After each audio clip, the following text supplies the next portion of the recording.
41%, muchos requisitos piden las diferentes empresas bancarias en nuestro país, con 63 votos sin haber iniciado la entrevista. Señores, saludamos a Banco Agrícola, porque hace posible el primer segmento de la entrevista.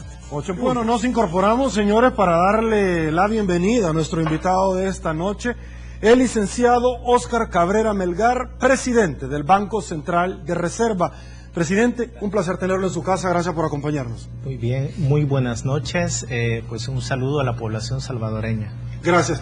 Vamos a conversar sobre todos los temas emblemáticos que en los últimos días precisamente los salvadoreños hemos conocido. Vamos a hablar, por supuesto, del crecimiento económico que se plantea para este año y la proyección para el próximo año. Hablaremos acerca de las diferentes inversiones que podríamos estar recibiendo en nuestro país, cuáles son las causas en algún momento por el cual la CEPAL puntualmente plantea que El Salvador es el país que menos crece dentro del área centroamericana. Y yo quisiera arrancar quizás por ese tema, presidente, y por supuesto que vamos a hablar también sobre lo que ha acontecido en los últimos días allá por el Brexit del otro lado del mundo en la Unión Europea, luego que Gran Bretaña ha determinado en un referéndum apartarse de la eurozona. Y quisiera arrancar conociendo cuáles son sus valoraciones con relación a la implementación del 13% en la factura eléctrica, por favor. Bueno, pues vamos a ver, vamos a iniciar planteando qué implica este cargo del 13%, por un lado, y qué grupo es afectado o no. Primero, es importante mencionar que aquellos hogares que consumen menos de 99 kWh no se van a ver afectados por este incremento del 13%. Sin embargo, hay un 30% pues, de los hogares que van a tener un incremento de 1 centavo pues, el kWh. ¿Qué es lo que está sustentando esta decisión que entiendo ya ha sido aprobada por el Consejo Directivo de la CIGED? Por un lado es tratar de manejar una sostenibilidad en cuanto a los precios hacia la baja del kilowatt hora en el mediano plazo, en la medida que no dependamos para generación térmica del petróleo y sus derivados, que en este momento el precio anda alrededor de $46 el barril, y en la medida que empecemos a generar con energías renovables, en esa medida los costos de producción de las empresas van a ser más sostenible esta reducción de precios, y creo que son como el razonamiento. ¿De qué va a depender si las empresas trasladan o no, digamos, el cargo del 13%? Primero, creo que la población salvadoreña debe de saber que desde el 2015 el precio de la energía eléctrica ha venido disminuyendo en términos acumulados del 62%. Es uno de los países de la región centroamericana donde los precios se trasladan de manera más rápida a la población salvadoreña, tanto a la baja como al alza, ¿verdad? Si hay una reducción del 62% en los costos de producción de las empresas, y también quiero mencionarles que durante el año 2015 hubo ahorros pues derivados de la reducción de precios de petróleo y pues gasolina y diésel de más de 1.400 millones de dólares. Solo entre enero y mayo se han rebajado alrededor de 235 millones. Estamos en un buen momento para pensar a futuro en la sostenibilidad de los precios, generando con energías limpias. Creo que este punto sí es bueno verlo desde una perspectiva más analítica y tratar de irle reduciendo esa polarización política. Ahora, siempre en la misma línea, en esto del 13% en la factura de electricidad para la implementación de varios proyectos como la remoción, la remodelación, el mejoramiento de la represa 5 de noviembre, entre otros rubros de los cuales se pretende invertir. El gobierno ha dicho, representantes del gobierno han dicho, presidente, de que esto no va a ser susceptible de apreciación al 70% de los hogares salvadoreños. El tema de todo esto es cómo plantearse, qué nos podría hacer pensar que las empresas van a pagar este 13% sin trasladárselo los costos, como siempre lo han hecho, y qué poder en algún momento o plataforma tiene el gobierno para verificar esto, ya que en el impuesto, por ejemplo, a las telefonías del combate a la delincuencia, por mencionar unos, ciertamente así se ha hecho y al final la población salvadoreña lo termina pagando. Sí, yo creo que las entidades reguladoras, tanto como la CIGED, como también la CEL, que es a la que va pues dirigido este incremento del 13%, han dejado muy claro que la finalidad es para apoyar la generación de energía tanto hidroeléctrica, geotérmica y también las energías como la fotovoltaica. Creo que este punto lo han dejado claro. Segundo, es importante también mencionar que no es un impuesto, es un cargo, y esa es la gran diferencia porque fue una solicitud al Consejo Directivo de la CIGED, así es.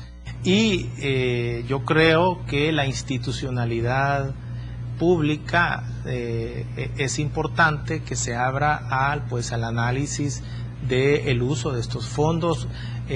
Ayer se lanzó por parte del presidente de la República ya una estrategia para que las entidades públicas rindamos cuentas más de las debidas, pero también que la población vaya incorporándose en la formulación de las políticas públicas. Okay. Este no es un impuesto. La Asociación Nacional de la Empresa Privada esta semana, luego de la manifestación del llamado apagón en nuestro país, determinó que sí era un impuesto, es decir, semánticamente es un cargo, una carga impositiva, es una contribución, pero sí en alguna medida viene a alzar los precios dentro de la factura eléctrica.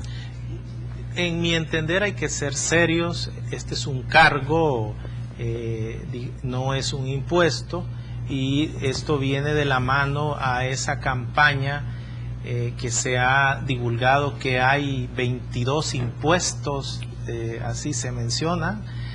Creo que vale la pena mencionar este tema porque nosotros desde el banco hemos hecho una revisión de estas noticias periodísticas, y lo que nosotros hemos encontrado que son 14, 6 son contribuciones y 2 son actualizaciones del pago por servicios públicos. Estamos hablando de las tarifas de agua y las cotizaciones del Seguro Social.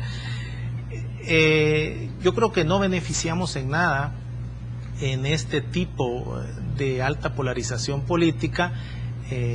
Mencionábamos en otras entrevistas que para financiar un desarrollo económico, en este momento el Banco Mundial nos considera un país de ingreso medio bajo.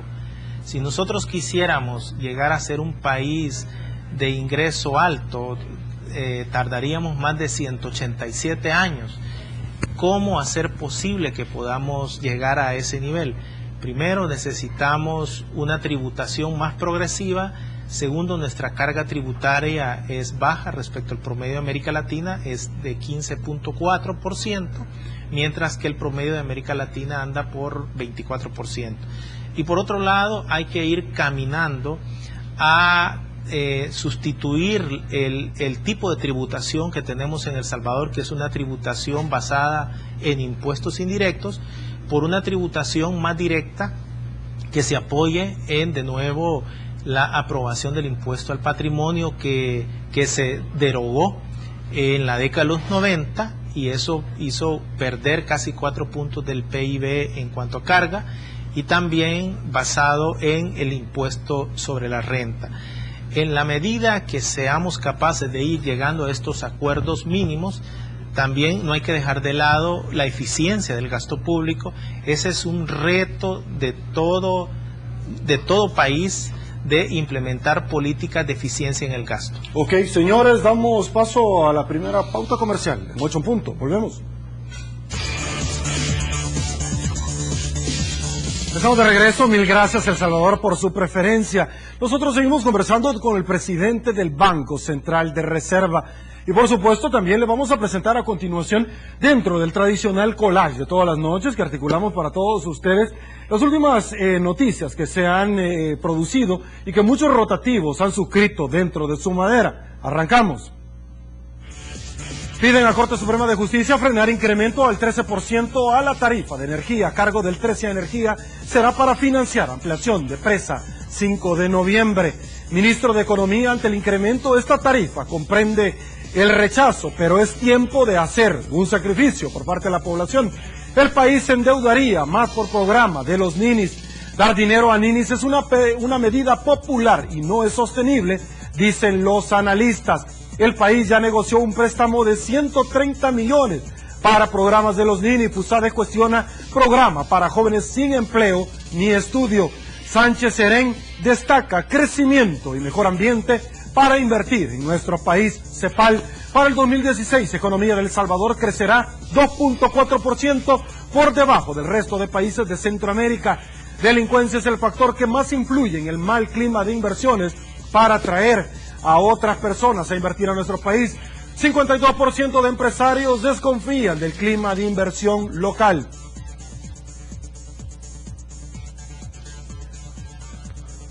Y bueno, nos incorporamos, señores, luego de dar a conocer a todos ustedes cuáles son las últimas noticias y seguir conversando con el presidente del Banco Central, Óscar Cabrera Melgar.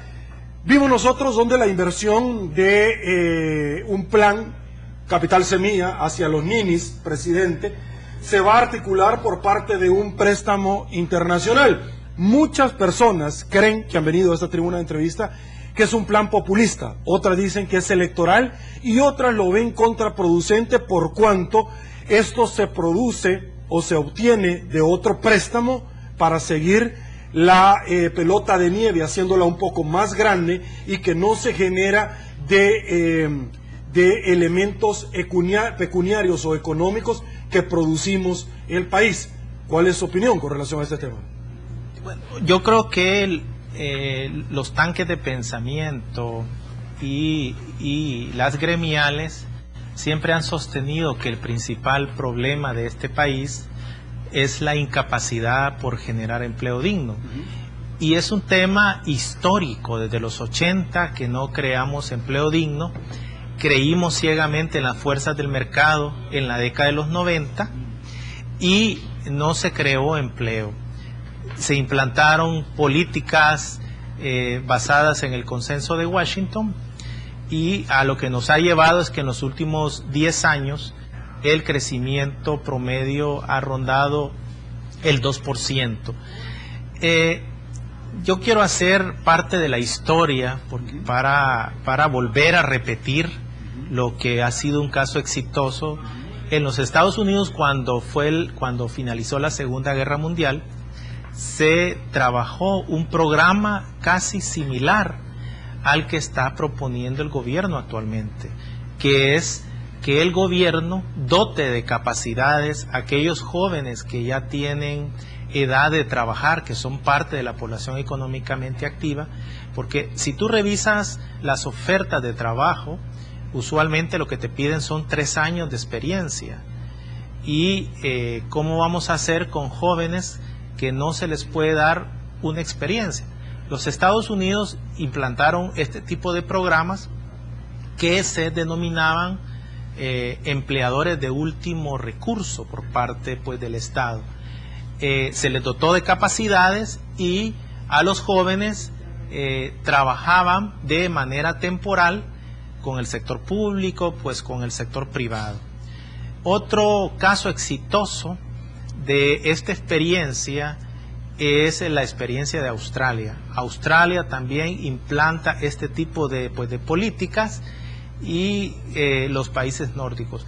Por eso yo desde el Banco Central tendemos a ser muy cautos en estas exacerbaciones políticas. Nosotros mejor lo que hacemos es revisar las experiencias internacionales y creo que es una estrategia importante para la economía salvadoreña. y esto va a venir a contribuir en el mediano plazo al crecimiento. Presidente, me gustaría conversar, precisamente usted que es la persona indicada al frente del Banco Central de Reserva, primero sobre las expectativas que se puedan tener con la Reserva Federal de los Estados Unidos. Han entrado nuevos actores, por ejemplo, a nuestro mercado bursátil, como lo es Banco Cuscatlán, que también está patrocinando la entrevista 8 en punto, y que nos sentimos muy, pero muy halagados de tener no solamente a la Caja de Crédito de Colón, no solamente a Banco Agrícola, a Banco Azul, tenemos una gran cantidad de entes bursátiles financieros que están precisamente confiando no solamente en la entrevista 8 en punto, sino que en El Salvador para poder traer toda esa inversión. Y muchas personas en alguna medida quieren tener otro tipo de préstamos a tasas de intereses mucho más blandos. Ya vamos a hablar de eso, aguánteme un ratito porque obviamente tengo un sondeo. Lo que yo quiero conversar puntualmente es, y la Reserva Federal de los Estados Unidos, vamos a hablar de eso, es cuál sería en algún momento, si existe, el impacto positivo y negativo que traería como aparejada consecuencia a nuestro país lo que acaba de suceder del otro lado del mundo con la eurozona, el Brexit, cuando Inglaterra, Gran Bretaña, ha decidido por un referéndum desligarse completamente de un proyecto sumamente ambicioso de tener una zona euro, una moneda única. ¿De qué manera? Por las relaciones comerciales que existen y los flujos económicos con el viejo continente. Por favor. Bueno, vamos a tratar de ordenar el discurso. Antes del Brexit, ¿qué sucedía? La señora presidente de la Reserva Federal, Yellen, mencionaba que la información económica y mundial era mixta. ¿Qué significaba? Que lo más seguro era que solo iba a haber una subida de 25 puntos base pues en diciembre. De ahí surge el Brexit y el Brexit genera una gran volatilidad. Un efecto de esta alta volatilidad fue la caída de la libra hasta situarse, hasta cotizarse $1.30, y esto también ha dado lugar a que la Reserva Federal revise sus decisiones. Lo más seguro, y es lo que nosotros monitoreamos, se les pregunta a un conjunto de expertos cuáles son sus pronósticos, si va a subir o no la Reserva Federal este año, y lo que están diciendo la mayoría es que no van a haber subidas de tasa de interés. Y en el próximo año va a depender también de las condiciones internacionales. Estamos viendo cómo se están rompiendo los bloques. El caso del Reino Unido se separa de la Unión Económica y Monetaria.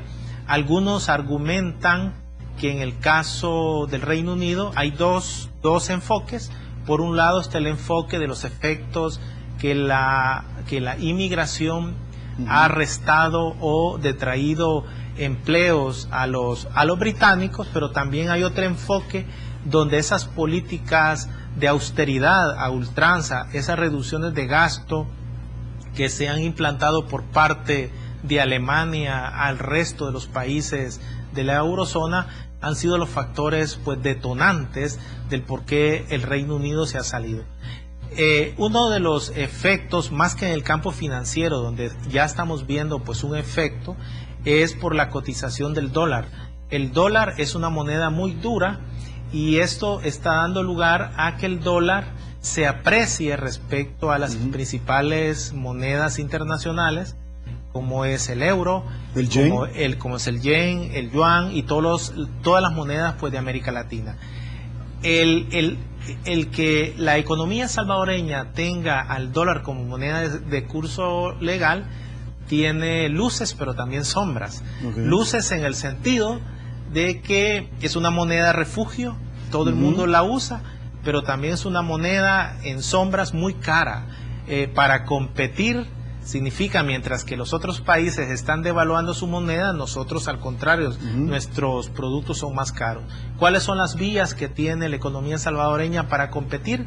Por un lado, es aumentar la productividad. Por otro, esa reducción del 60% en los precios de la energía esa reducción de más de 1.400 millones en el precio de petróleo y sus derivados está dando lugar a que los costos de producción de nuestras empresas hoy sean menores respecto al año 2014. Creo que hay un buen momento y lo hemos observado en la evolución de las exportaciones. Nosotros hasta marzo teníamos que las exportaciones habían caído a 2 dígitos, en los 10.4%. Y al mes de mayo hemos visto que se ha venido recuperando ya la evolución de las exportaciones y cae alrededor de menos 3%. Dentro de la estructura de las exportaciones hay algo que es inusitado respecto a América Latina, y es que el 95% de nuestras exportaciones son manufacturas. Solo México y El Salvador, pues en América Latina, tienen esa estructura de exportaciones pues de manufactura.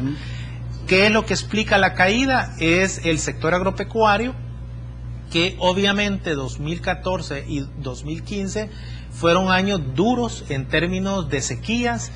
Hemos tenido el fenómeno del Niño, que ha sido el más virulento en los últimos 44 años.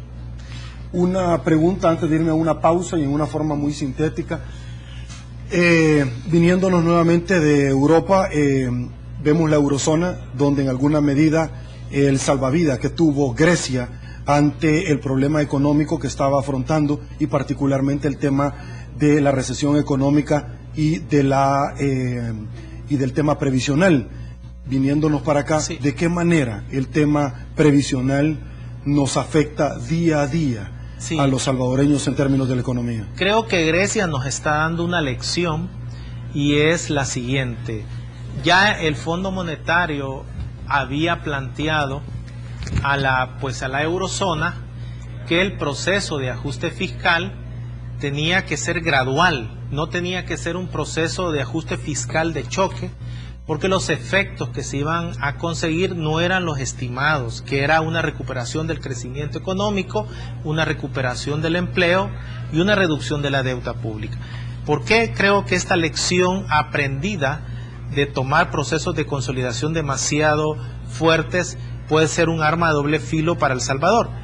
Primero, si nosotros revisamos la semana pasada, el Fondo Monetario publicó su artículo 4, en este artículo 4 recomienda para la economía salvadoreña un proceso de consolidación fiscal de alrededor de 3 puntos del PIB. Nuestros cálculos en el Banco Central es, si hacemos un proceso de consolidación fiscal, ya sea reduciendo gastos o incrementando impuestos en esa cuantía, lo que vamos a ver es que el crecimiento económico que en este momento hemos registrado al primer trimestre 2.5, tendríamos un descenso de 1.1 en el crecimiento. O sea, estaríamos creciendo 1.4 en los próximos 3 años por ese proceso abrupto de consolidación fiscal. Ok. Voy a pausa, presidente, aguántame un ratito porque vamos a seguir conversando sobre muchos temas muy pero muy interesantes como esto. Pausa, señores, volvemos.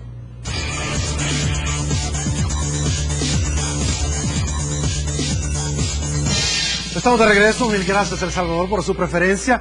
Fuimos a las calles y abordamos a los salvadoreños con nuestras cámaras y le preguntamos qué tan factible es para un salvadoreño el poder acercarse a una institución financiera y obtener un préstamo para inversión, para llegar a precisamente articular proyectos personales y que en alguna medida el salvadoreño pueda sentir que tiene un respaldo, no solamente del gobierno, sino que de estas empresas. Y esto fue lo que nos dijeron. Escuchemos. No es nada fácil. En primer lugar porque le exigen muchos documentos, en este caso, 1, ser empleado, 2, tener un negocio muy fuerte, 3, pues son tantos papeles que posiblemente le pidan hasta la magnífica para poder acceder a un crédito, ¿verdad? O sea, no es muy fácil, pues es mentira que los bancos nacionales son accesibles para poder solicitar un crédito. No es factible por lo que después tiene que pagar más, pero en realidad en el momento en el que le dan el préstamo lo sacan a uno como de alguna emergencia y después uno ve cómo pagarlo. Bueno, en nuestro caso creo que sería como algo bastante accesible, quizás por el trabajo que tenemos. Es un call center, Nosotros tenemos como varias oportunidades. Antes de trabajar en un call center no tenía acceso, de hecho yo llegaba a un banco y me decían por lo menos tenés que ganar $500 para poder tener acceso a un préstamo. Y yo ganaba 300, fue lo más que llegué a ganar, así es que no pude sacar un crédito. No es muy factible, depende de la cantidad de dinero que uno gane. Sí, creo que bastantes jóvenes tenemos ese problema hoy en día de acceder a un crédito fácilmente, ¿verdad? Primero porque te piden un montón de tiempo de estar laborando en el mismo lugar, y segundo porque como sería nuestro primer crédito, ¿verdad? Entonces es como más difícil.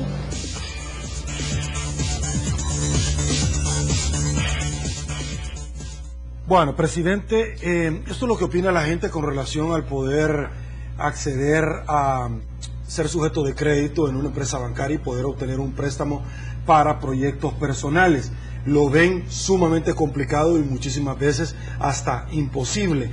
Amarrado esto con lo otro, porque vamos a hablar de eso, ¿cuáles son las proyecciones de que la Reserva Federal de los Estados Unidos, ya que estamos anclados en una moneda y en alguna medida el tema de la política monetaria está íntimamente ligado con la Reserva Federal de los Estados Unidos y la que determina como punto de referencia si hay una alza o una reducción de los intereses del dólar? Por favor. Sí, primero creo que es importante relacionarlo.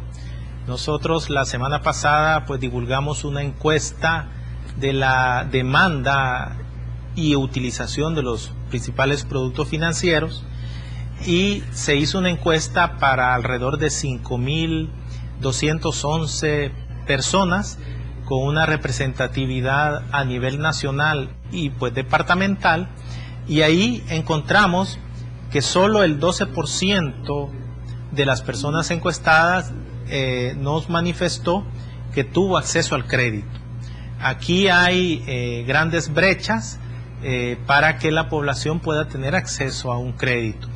Alguien mencionaba dentro de las entrevistas que uno de los factores determinantes es tener empleo. Y en efecto, un gran porcentaje de la población que nos dijo que no tenía acceso a crédito era por una falta de empleo. De nuevo, surge una de las piezas del rompecabezas en términos del crecimiento económico. Creo que es importante continuar por todas las vías posibles para pues generar el empleo. Segundo, cuando nosotros vemos ya los datos duros, vemos que de enero a mayo el crédito a los hogares ha crecido más del 4% y el crédito a las empresas ya se sitúa en 7.6%. ¿Qué estamos observando? Un ciclo expansivo del crédito que va en línea con el ciclo expansivo del crecimiento económico. Cuando nosotros vemos a los países del G7, lo que observamos es que su crecimiento está quedando por debajo de su crecimiento potencial. Y en América Latina, por igual, Suramérica está entrando a un proceso de desaceleración abrupta donde su crecimiento está por debajo del crecimiento potencial. Diferente es la región centroamericana y el caso que nos sitúa, que es El Salvador. Las posibilidades de incremento de tasas de interés para este año son escasas, por lo tanto no esperaríamos que por efecto de una decisión de la Reserva Federal se incremente el precio del dinero en El Salvador. Ok, una de las preguntas que surgen comúnmente cuando abordamos a los salvadoreños es ¿por qué cuesta tanto que vengan a invertir a nuestro país? Vemos nosotros en términos de países centroamericanos, el Canal de Panamá acaba de tener una ampliación espectacular donde se le han ampliado las esclusas y barcos de gran calado Neopanamax están llegando precisamente hacia este país canalero, con todo lo que trae como aparejada consecuencia en términos de turismo, en términos de inversión nacional e internacional. En Costa Rica, el tema de la matriz energética, la inauguración de la represa La Reventazón, y en nuestro país muchas personas le apostaban a ser muy ambicioso el país y poder seducir la inversión internacional con la moneda del dólar y con el tratado de libre comercio que se pueda tener con aquel país del norte. ¿Qué ha pasado? ¿No es suficiente esto? ¿Qué le hace falta a El Salvador? ¿Por qué siempre estamos rezagados a la cola, como decía la CEPAL en la nota que anteriormente yo le presentaba a usted? ¿Qué nos hace falta para de una vez por todas empezar a despegar, presidente? Bueno, el crecimiento es acumulativo. Decisiones pasadas inciden ya sea positivamente o negativamente sobre el crecimiento. Y creo de nuevo rescatar la historia económica de nuestro país. El informe del Programa de las Naciones Unidas del 2005 nos mencionaba que todas las políticas que se implantaron en la década de los 90, que son políticas basadas en el consenso de Washington, no han dado los resultados esperados. Hemos terminado con una estructura productiva especializada en servicios de bajo valor agregado. Y esto trae en detrimento que cómo vamos a necesitar inversión productiva si somos un país de servicio, porque a eso se le quiso apostar. Se le quiso apostar a un país de servicio. Sin embargo, desde el 2009 estamos tratando de hacer un golpe de timón y ya no especializarnos en servicios de bajo valor agregado, sino que retomar la industria manufacturera que fue exitosa en la década de los 50 y 60, fruto del mercado común centroamericano, y retomar la agroindustria y servicios avanzados a las empresas. ¿Qué significa esto? Que hemos visto, ya llevamos desde el 2015, 4 años consecutivos de inversión extranjera directa que sobrepasa los $1.000 millones. Y esta inversión, a diferencia de la inversión extranjera que vino en la década de los 90, que vino a comprar nuestras joyas, por ejemplo, las empresas públicas, producto de las privatizaciones, vienen a invertir. Y vienen a invertir al sector manufacturas, vienen a invertir a las telecomunicaciones, a la generación de energía eléctrica. El año pasado, de todas las inversiones privadas que se puso la primera piedra y que después nosotros corroboramos, eran alrededor de 1.280 de nuevas inversiones privadas anunciadas. ¿Con qué dato hemos cerrado? Hemos cerrado ya con 3.000 millones de inversión total que entró el año pasado a El Salvador. De enero a mayo de este año ya llevamos inversiones anunciadas de más de 1.480. Pongámonos a pensar que las empresas, los inversionistas internacionales, ¿qué es lo que esperan? Lo que esperan es buenas condiciones en un país. Si nosotros desglosamos los aumentos de inversión extranjera que lo citaba y la salida de inversión extranjera en concepto de royalties, de pago a las casas matriz, somos una economía pequeña y abierta donde las inversiones que hagan los inversionistas internacionales se regresan, no hay ningún problema, pueden enviar a sus casas matrices sus ingresos. Ok, otra pausa en 8 en punto, volvemos.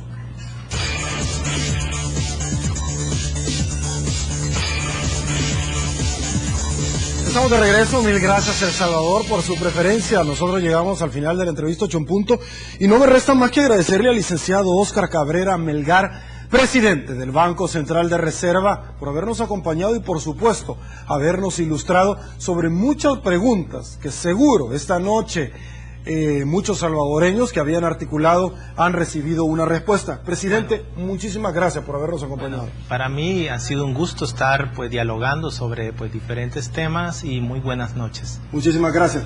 Señores, no queremos terminar sin saludar, por supuesto, a la Caja de Crédito de Colón, porque es parte activa de esta, su entrevista 8 en punto, acá la tenemos. Y a ustedes también por habernos acompañado, señores. Les planteamos también la pregunta que hemos articulado desde el principio de entrevista, donde usted le invitamos a que siga participando. Y dice así: ¿cree usted que obtener un crédito para proyectos personales es factible en nuestro país? Un 14% dijo que sí, es factible. Un 50% que no. Sin empleo es muy, pero muy difícil. Un 36% señala que demasiados requisitos son los que piden para poder otorgar un crédito. Y por supuesto la invitación es para que usted siga participando en esta, su entrevista 8 en punto. Soy Sergio Méndez, hoy viernes 8 de julio del 2016. Así están las cosas hoy por hoy en nuestro país. Será hasta el día lunes, que descanse. Si le gustó la entrevista, comente la mañana. Que el Señor nos bendiga a todos y será hasta el día lunes en una nueva edición. Buenas noches.